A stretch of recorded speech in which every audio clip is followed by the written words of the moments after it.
this episode, and today's topic of conversation is the 1990 family Christmas classic, Home Alone. I'm sure most of us are aware that this is one of the most popular Christmas movies of all time, so it only seemed fitting that I feature it over this festive period.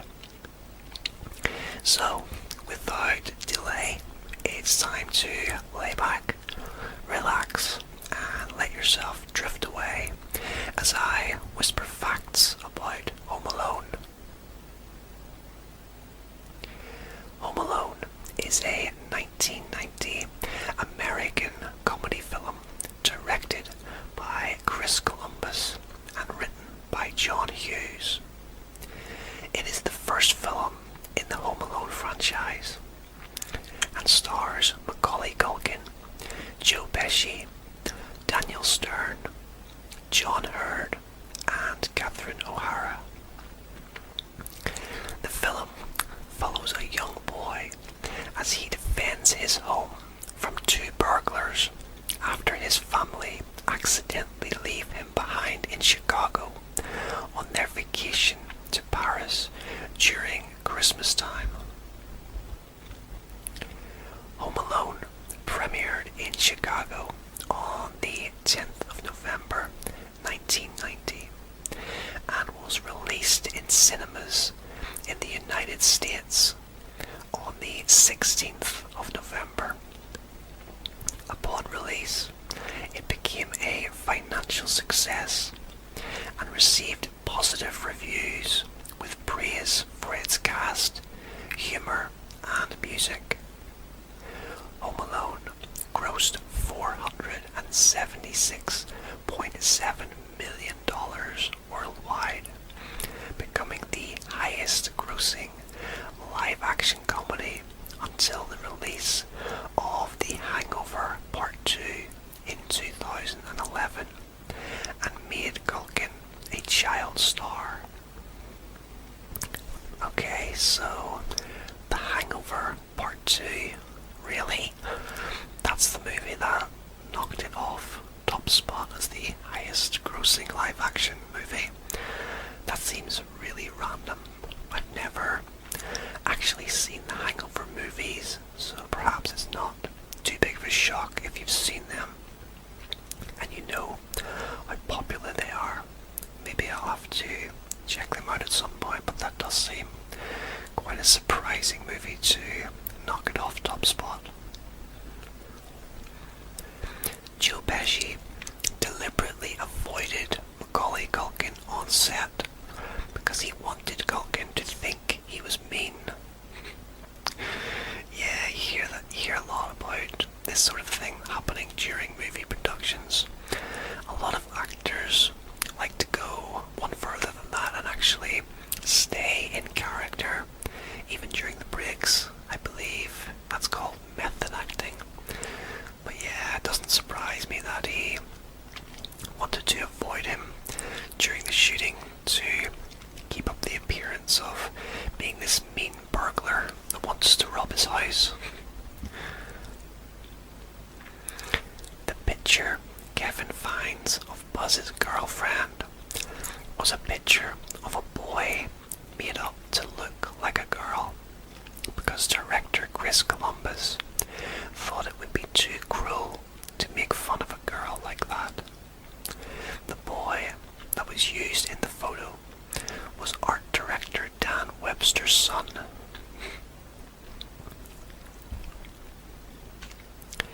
The line, "You guys give up or you're thirsty for more," was improvised. You see that a lot in movies, that some of the lines that turn out to be the most popular or the most recognizable are actually improvised.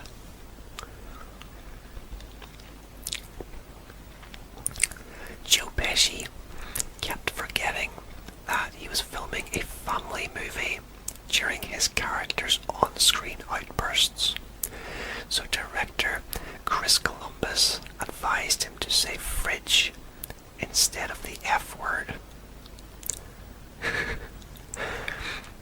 this fact. I think some of the times that he actually says fridge actually makes it into the movie. I do recall him saying fridge sometimes in the movie. But I think he actually filmed a gangster movie called Goodfellas directly before Home Alone. And whilst I've never actually seen that movie, I have a vague idea of what it's about. So we have gangsters and mafia, that sort of thing, and there's plenty of swearing in it. I've seen a few scenes from that movie. One of the most famous being the "you're a funny guy" scene, which has Joe Pesci at the centre of it. And yeah, there's a lot of swearing involved in that scene.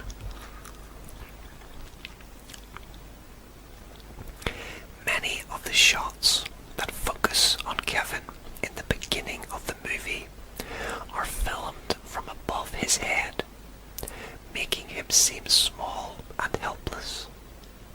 At the end of the movie, Kevin is mostly shot from below, making him seem taller and more confident.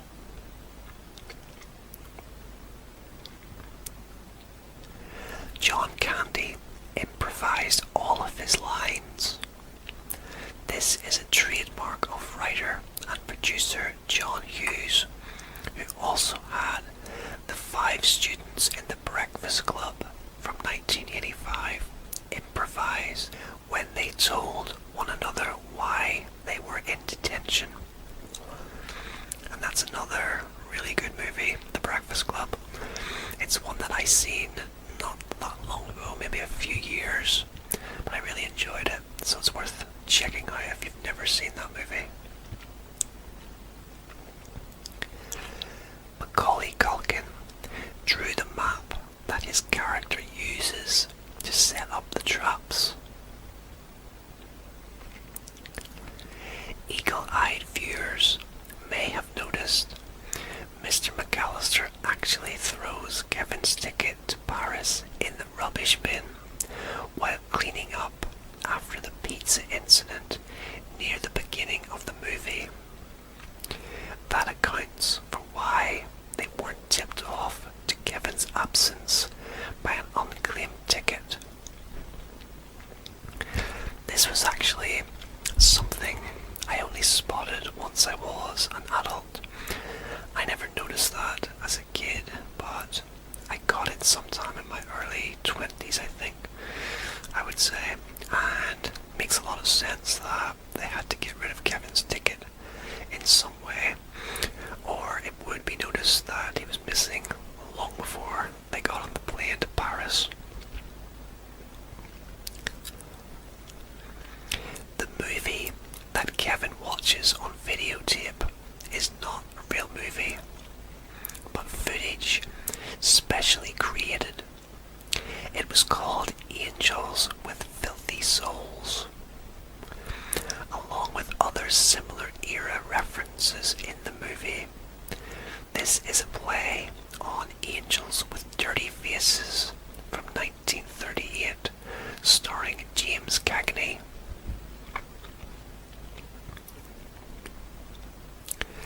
Joe Pesci and Daniel Stern didn't have high hopes about the movie's potential during filming, so they intentionally gave over-the-top performances, neither one of them believing this movie would become the massive success that it has. Everyone on set was amazed with how mature and professional Macaulay Culkin was. Joe Pesci told Entertainment Weekly, "Mac is not like a 9-year-old. He's an old man already." Marv's lines, "Why the hell are you dressed like a chicken?" and "Maybe he committed suicide," were improvised by Daniel Stern. I'm surprised that they left the line "maybe he committed suicide" in the movie. It being a family movie, of course, I'm not sure suicide is a word you really want young kids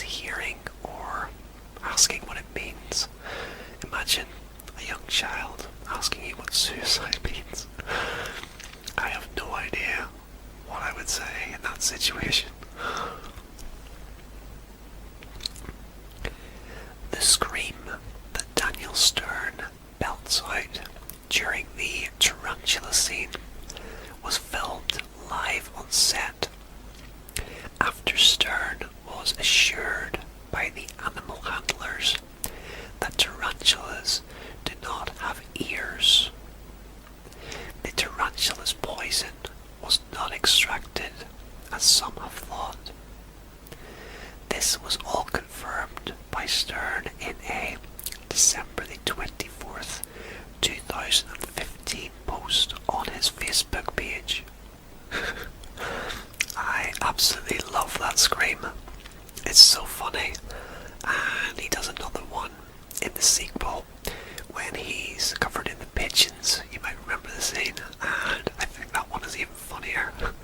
I think somehow he managed to top the first scream. It was absolutely massive, the scream he lets out when the pigeons are on him, but it's so funny. The pages on the Playboy magazine were taped together so young Macaulay Culkin wouldn't see any nudity. The cover was from a July 1989 issue.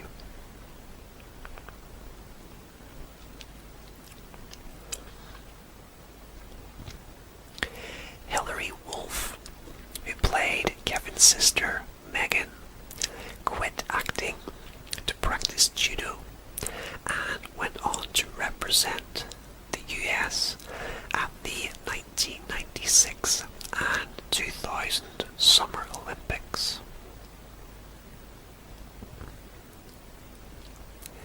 The statue in the front of the house was hit 4 times, twice by the pizza delivery man, once by the airport shuttle driver, and once by a police officer.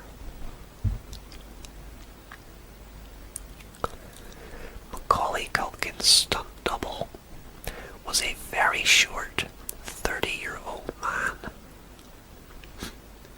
Yeah, you can definitely tell it's not Macaulay himself in some scenes. But you let it slide, obviously, because it's a movie.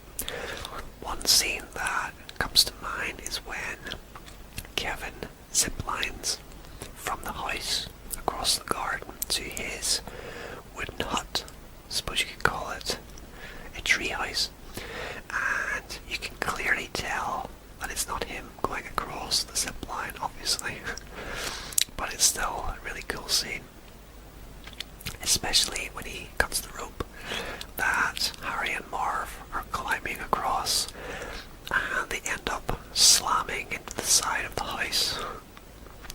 I think Kevin must have been really strong to cut that rope at 8 years old. It wouldn't have been easy at all. So yeah, I really like that scene. The movie was entered into the Guinness Book of World Records as the highest box office gross comedy, grossing $477 million worldwide. Writer and producer John Hughes was worried that mothers would never believe a family could forget one of their kids. Chris Columbus recalled, John really filled in every possible logic hole, and the audience always bought it.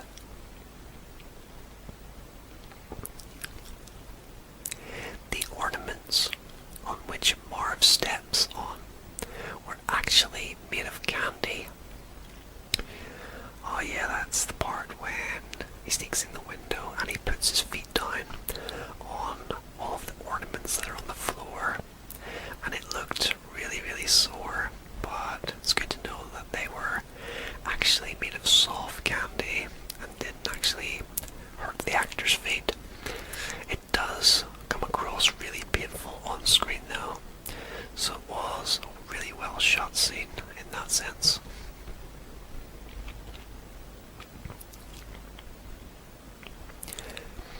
John Candy filmed his part in only 1 day, albeit a 23-hour day.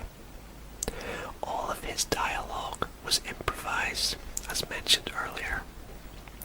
His part was potentially partly inspired by the character he played in Planes, Trains and Automobiles, also written and produced by John Hughes. That's actually a movie I'm not all that familiar with, but I have seen once a couple of years ago. It's set on Thanksgiving, I believe, and he and Steve Martin's character are both trying to get home for Thanksgiving, and he sort of drives Steve Martin's character nuts just with his overbearing personality, but I think in the end they do turn out to be friends, so it all worked out in the end.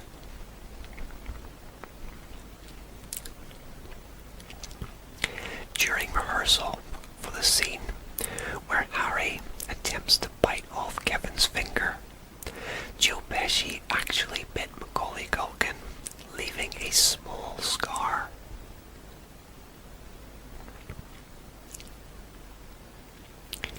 The concept for this movie originated during the filming of a scene in Uncle Buck from 1989, in which Macaulay Culkin plays a character who interrogates a would-be sitter through the letter opening in the front door.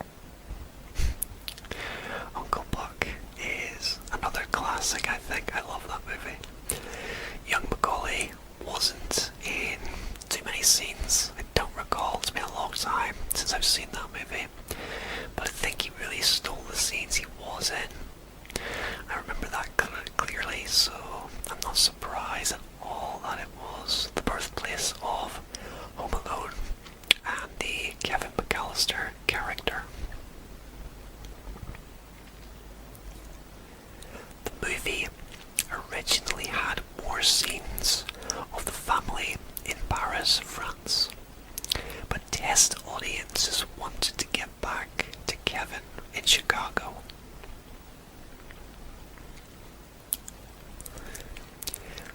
Daniel Stern wore rubber feet for his barefoot scenes, similarly to Bruce Willis as John McClane in Die Hard from 1988.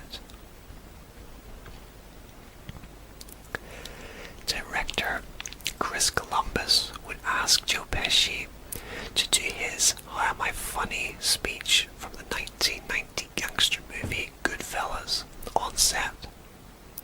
In fact, Pesci was to have a similar scene with Daniel Stern, defensively questioning him about having an edge. This scene was deleted.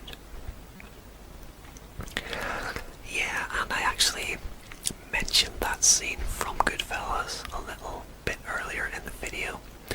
It's that famous and well known, so I think a scene between Harry and Marv similar to that would have been really good, and I think adults especially who have seen the Goodfellas movie would have appreciated a scene like that, but I can understand why it was cut.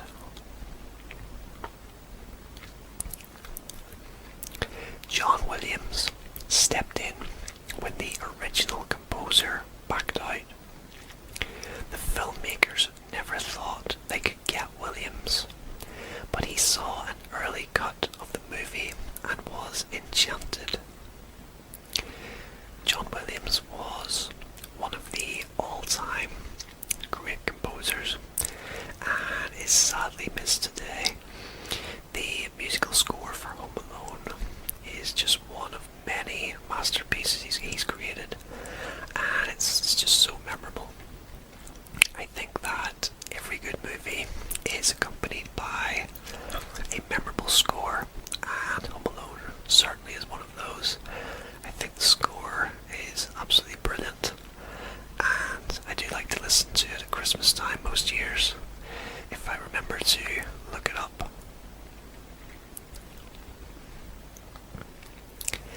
In May 2011, the house in Winnetka, Illinois, used in this movie was listed for sale at $2.4 million. It sold in March 2012 for $1.585 million, house is promoted as a tourist attraction and cited as an example of how to get your home in the movies. Okay, so I'm wondering, can you actually go into the house if it's a tourist attraction? I would imagine so. I can't imagine anyone lives there with people turning up outside constantly. That would drive you crazy, but I'm not sure. I think people might actually live in that house, but I would have to look into it more. But yeah, I have seen photos of people who are posing outside the house. So yeah, it's really well known in the movie industry, obviously. And I actually really love when you see people who visit sets of movies and places of interest in movies, and you get to compare them to what the place looked like in the movie. I think that's always really fascinating. When 9-year-old Macaulay Culkin got tired on set, he would just lie down on the ground and sleep between takes. That sounds really random, I have to say. You would imagine there would be at least a comfortable sofa or something to lay on for a nap. I'm picturing him laying on the ground with crew members just walking by him. He must be a really sound sleeper if that was the case.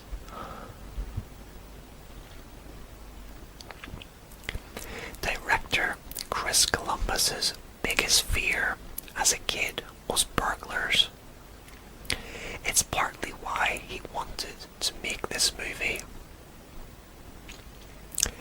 Although the part was written especially for Macaulay Culkin by John Hughes, several hundred other boys were auditioned for the part of Kevin McAllister.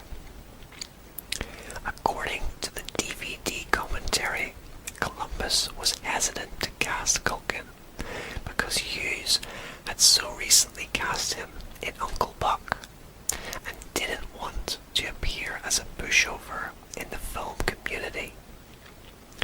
It was only after auditioning all the other young actors that he realized Culkin was in fact the best choice for the part.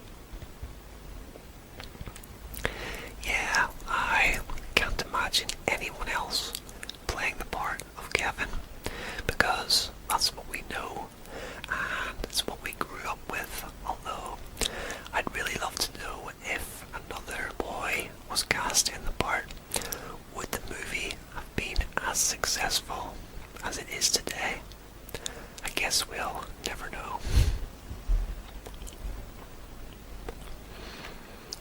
The scene in which Kevin is buying a toothbrush was the first scene that was shot for the movie.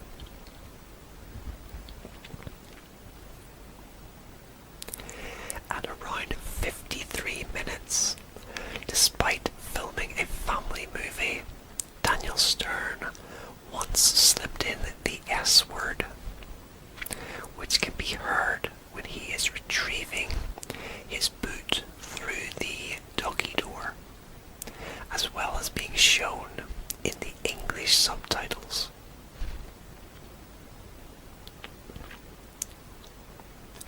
Despite Kevin being home alone, he is never actually seen in his own bedroom.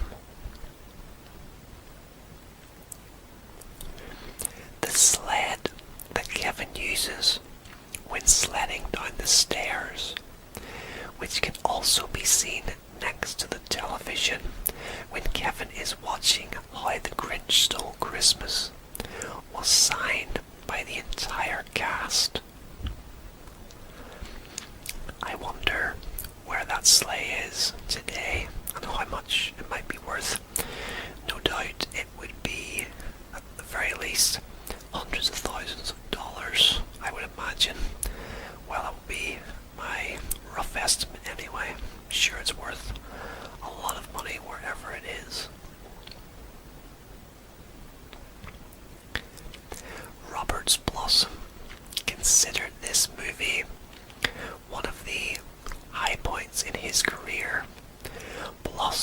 said kids would often recognize him from playing Old Man Marley and ask, "Aren't you the guy?" Yeah, he's one of the characters who I think is talked about less in the movie, but he plays a significant role. As a kid, I obviously knew the actor as Old Man Marley as well, but it wasn't until adulthood, I think, that I saw him in a Clint Eastwood movie, which was Escape from Alcatraz, in which he plays the character of Doc. And it's a prison movie based on a true story, so if you've never seen Escape from Alcatraz, I would highly recommend it. It's one of my favourite movies. I really love prison movies in general, and I really liked the part that he played in that movie. Little Nero's Pizza is a parody of Little Caesar's Pizza. Caesar and Nero are famous names in Roman history.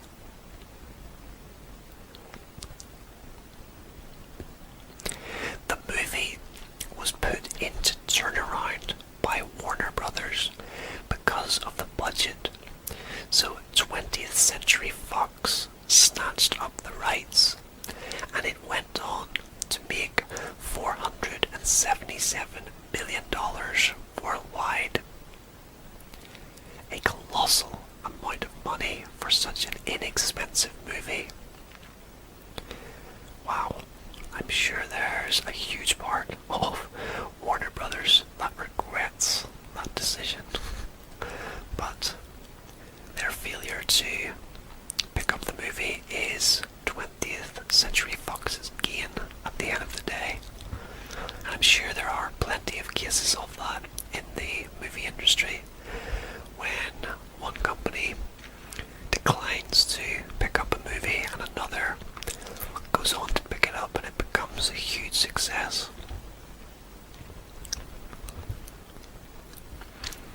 Macaulay Culkin was only allowed to work on set for 5 hours a day because of child labour laws. The crew planned out the scenes around his schedule, putting him on camera alone a lot. The last scene filmed was the one in which Kevin is running through the water-filled basement. It was filmed at the local high school's swimming pool.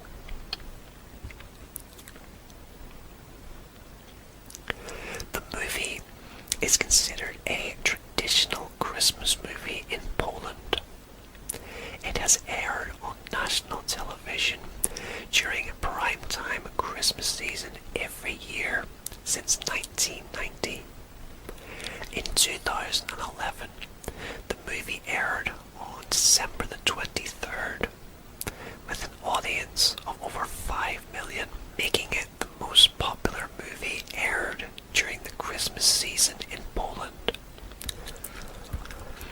I feel like you could say the same for a lot of countries, probably the USA, UK, maybe Australia and others. Home Alone is always on TV at some point over Christmas here in the UK, as well as the sequel, in fact. So I think the movie has probably been played here almost every year since it's been released. I'd actually really love to know if there has ever been a year that it hasn't been on TV here. I know it definitely gets aired on Sky TV, which is cable TV here in the UK. So yeah, it's quite an interesting fact, but I think it's probably aired in a lot of countries every year, not just Poland. I'm not sure how many other Home Alone movies there were. I know there were a few sequels, but they weren't anywhere near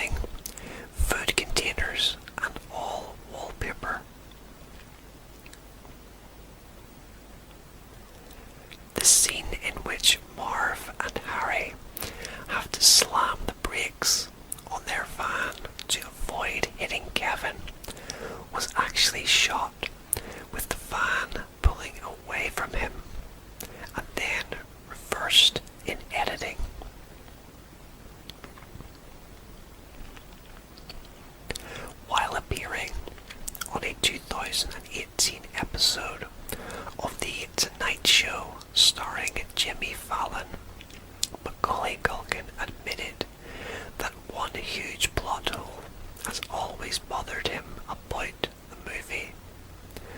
Why didn't Kevin just call the cops when the burglars tried to break in? Because then we wouldn't have a very good movie on our hands, would we?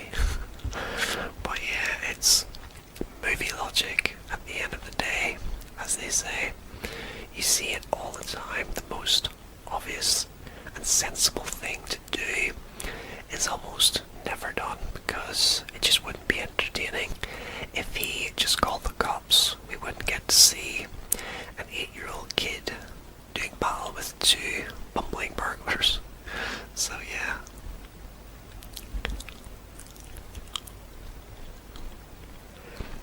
Mr. Marley's hand may symbolize his relationship with his son. In his first scene with Kevin, his hand is heavily wrapped in gauze. At this point in time, he and his son are not on speaking terms. Their next scene is in the church, where he confides in Kevin.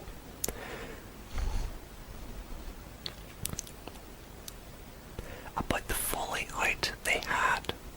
In this scene, he is wearing only a plaster.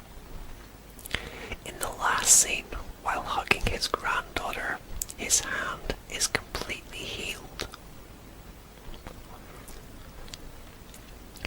A deleted scene has a shot of Marv and Harry singing their own demented version of Santa Claus is Coming to Town. I've actually seen this particular scene in question, along with others. A lot of deleted scenes from movies are actually on YouTube. Sometimes when you watch them you can understand why they were cut, and other times you think that they were good enough to be included in the final version of the movie.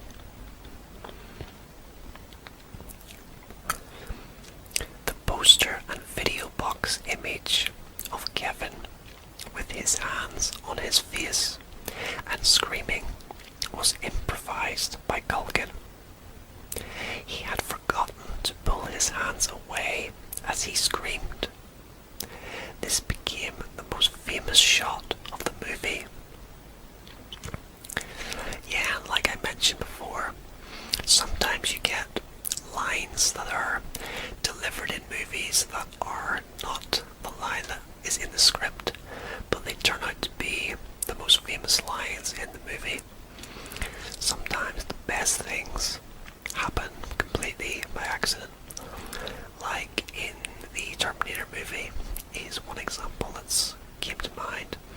The famous line, "I'll be back," was actually scripted as being "I'll come back," which just isn't as good, to be honest. So sometimes fate intervenes and we end up with an accidental piece of movie magic, I guess you could say.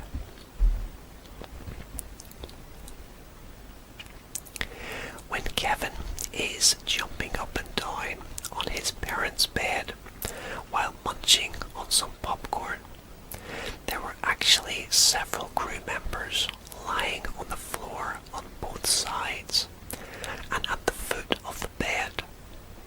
They have been instructed to lie there and be ready to catch Macaulay Culkin in case he accidentally jumped or fell off the bed.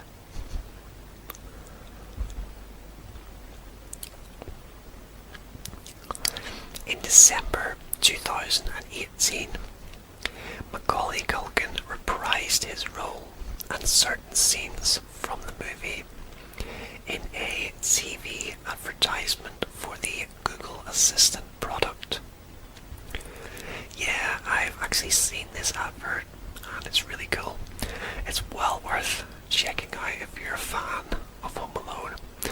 He reprises a few of the famous scenes from the original movie, such as jumping up and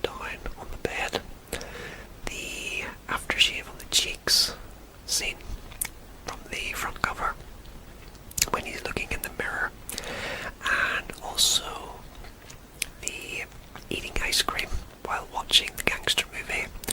So yeah, it's really cool. I'm gonna actually check that out again this year, as I don't think I've actually seen it since 2018, maybe 2019.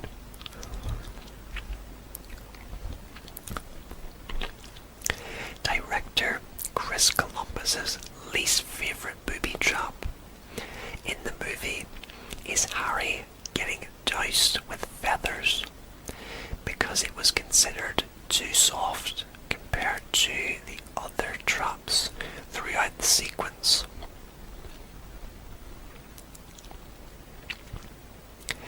When the McAllisters are running through the Paris airport towards the arrival section, Uncle Rob and his family can be briefly glimpsed on the other side of the glass doors, holding a large paper welcome sign.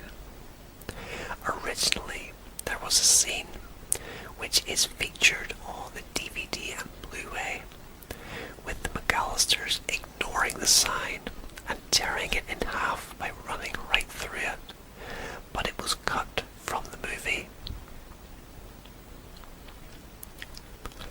And finally, the major success of the movie and Home Alone 2, Lost in New York, allowed Chris Columbus to move on to other more successful projects like Mrs. Doubtfire and the first two Harry Potter movies. Mrs. Doubtfire is another classic, so yeah, he's done a lot of our family favourites over the years. I've never actually seen the Harry Potter movies, but I know they're extremely popular. But let's face it, nothing will be as popular as Home Alone, especially at Christmas time. It's just an absolute classic, and one that many different generations can enjoy.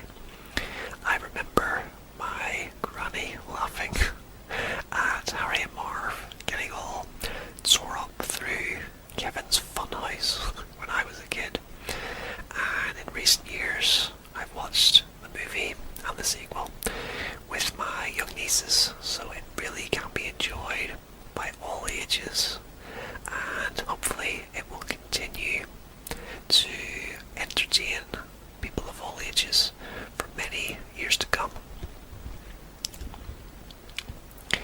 Well guys, that is just about it for this Whispered Facts episode on Home Alone. I hope you enjoyed the video.